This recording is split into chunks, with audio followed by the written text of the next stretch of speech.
Today's video is a discussion thread about favorite cover stories. Let's get into the main content now. Caribou, knowing the danger, goes to help Hapag, and in Fishman Island, despite having been overconfident against Peakums, he's now trying to fight smarter and avoid being taken down. I just love him more and more. Hope he's doing well, probably back to a life of coffee without milk. I think it's a fantastic before and after from the days of reluctantly drinking bitter coffee. Wait, is that Pandaman in the background?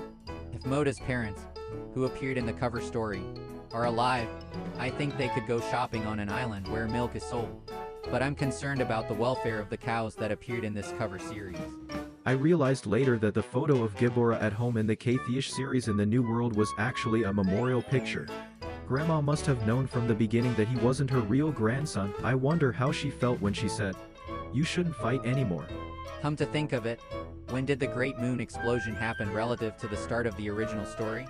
Could it have occurred during the time when there were giant kingdoms or when the Lunarians still lived in the land of gods above the Red Line? Where exactly is the location for observing this moon? It seems the robots were born on Karakuri Island, but I earnestly hope that someday in the future, this will become a reality. I love the quirky cover stories, but it's also nice to have emotional ones like these occasionally. it's nice that Frankie's crying, but Senior is laughing. I never expected these Marines who appeared at this time to show up in the main story. And I never thought this cover series would not only reunite Lola and Chiffon but also reveal Pound's survival. Looking closely, that was actually Beige's wanted poster. The title received, soaked in gold, and the doctors look cool too. I love it. Probably an unknown but remarkably powerful ability user. And yet they trusted them enough to heal with soaking wet money. Immersive dedication to provide proper treatment. What a great hospital. Justice, a fragile thing.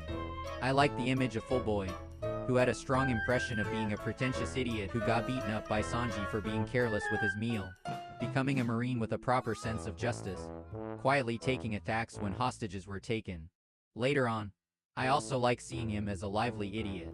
In the cover story before that, Full Boyd was effortlessly dominating pirates with his iron fist. I initially had him pegged as a scrub after Sanji beat him up, but then I was like, wait, Full Boyd's actually strong. It was surprising.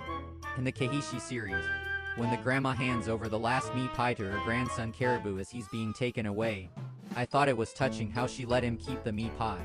It makes me think about the family bond between the grandma and Caribou. Caribou's cover story series is well crafted. It features a story of redemption where a scoundrel encounters human warmth, with a fast-paced narrative from Gibura's appearance to the heartwarming conclusion of brotherly love and grandmotherly affection. The Kinnon's off-duty report series was eye-opening. Up until then, I had thought of them as quite stoic, but seeing them all battered and yet carrying each other without leaving anyone behind, going as far as earning money for medical bills, was surprising. The cover story of Lucci shaking hands with the doctor upon leaving the hospital, and the cover with "Don't Bring Trouble to Your Hometown," are both really good. That concludes the video. Please like and subscribe to the channel.